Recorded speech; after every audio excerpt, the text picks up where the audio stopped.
Well, hello there, guys, and welcome. Today we're taking a look at Maestro's Cold War II. For those of you not familiar with Maestro, he's done other games like Ostalgie, I believe also Berlin Wall. Is that the name? Somebody might want to fix that in the comments. Crisis in the Kremlin, that's what it's called.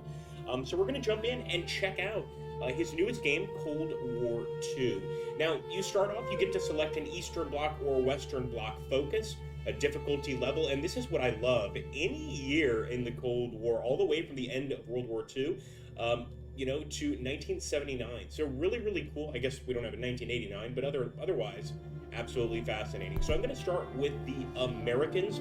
I would only ask that if you enjoy these political videos or gaming and strategy videos in general, please like and leave a comment down below. Subscribe if you're new. All right, enough talk. Let's jump in. So we actually chose the 1949 start point, and you can see already something interesting has occurred. The People's Liberation Army, the PLA, won the Chinese Civil War, and of course there is an immense issue with, of course, the Soviets and China potentially working together. The colors here give great indicators of the alliance, the tendencies towards alliance, let's say. And so, for instance, blue is going to be, strong NATO. And of course, the red is going to be, of course, strong Soviet bloc. Really cool stuff. And if you look over here, we can actually go ahead and take a look at Libya. You can see it's worth 15 points. The kind of government it's got, the kind of economy it's got, as well as the wealth level and the stability. Really, really interesting stuff. If we click here, we can also see a little bit of news of any of the countries that we're focusing on. Additionally, if you look over here, you're looking for sort of hotkeys. This will just show you, different things, alignments. In this case, that's the map we're looking at right now, as well as spheres, blocks, and armed forces, and intelligence agencies and their threat level.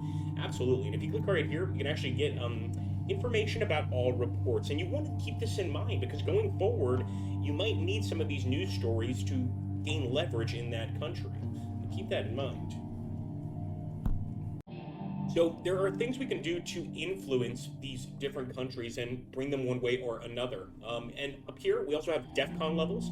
So of course, everything from DEFCON 4 to increased readiness to, straight on nuclear war. But for instance, what I want to actually try to do is I want to influence one of these countries, specifically Egypt. So we're going to send a little bit of economic aid here. And the relations with the country have improved. Economic aid has helped this country to develop. Its stability rises. We could also do a defense treaty, but we're also friends with Israel, so we probably won't do that. But what about a trade agreement? Beautiful. We can also try and threaten the country if we want, or we can send in opposition members to destabilize the country. I absolutely love that element in this game. It's so cool. And actually reminds me of a game called, I think it was Cold War Espionage back in the late 80s, or maybe just Cold War. In any case, I'd love to send them some military aid, but again, we are friends with the Israelis, so we're not going to mess around. We're just going to see if anything changes next turn. I'll do the same in Libya here. Again, trying to get some support. But let's take a look. So it's currently a colony of the UK. The UK is, of course, in our sphere anyway.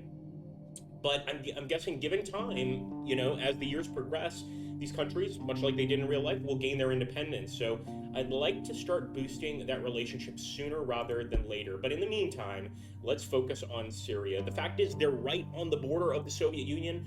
I want to make sure that they are in our good graces, despite having a dictatorship. So I'm actually going to send in some military aid. What's that thing, that famous saying, the enemy of my enemy is my friend? That's what's going on here. We'll also send some economic aid, and this will help the country to develop. And why not? Trade agreement as well. All right, guys. Over here, of course, the other allies are pretty much our friends, but Portugal and Spain remain very neutral. There are also guerrillas and armed groups over here, the CNT-FI, fighting against Spain. How much money do we have left?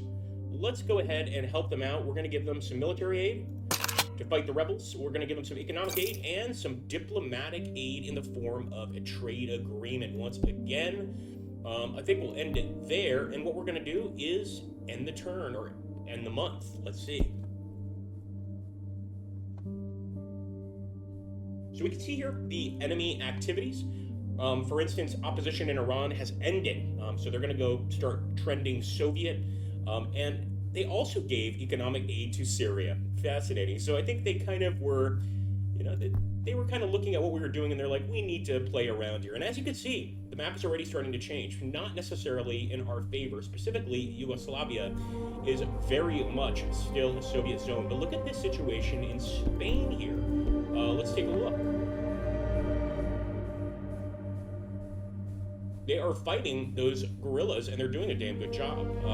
So, what I think I'm going to do, send some additional military aid, some advisors. Really want to get the Spanish on our side. And let's keep doing the same in Egypt here. We're going to send some economic aid and some military aid as well. I know I said I wouldn't, but I really want them on our side. The same with Syria. And we still have that 45 up there that we could spend. So again, economic aid for Syria, military aid.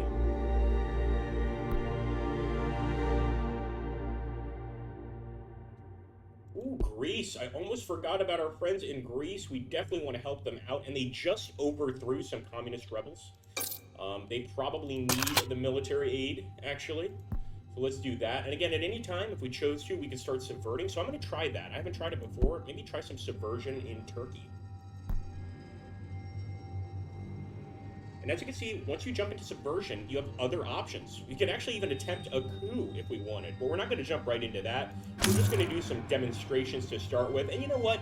It's a gameplay video. Let's do the coup and see what happens. Boom! We'll see if that actually changes the government in Turkey. And I believe we're down to about $10. We could still spend some money. Let's go to our ally over here in Colombia and give them some economic aid. And as you can see, they are facing, much like Colombia today, a bunch of different rebel groups, everything from anarcho-syndicalists to paramilitaries. And if you just mouse over them, you can get the name of these different rebel groups. So I'm going to send them some military aid. They definitely need it. And let's proceed.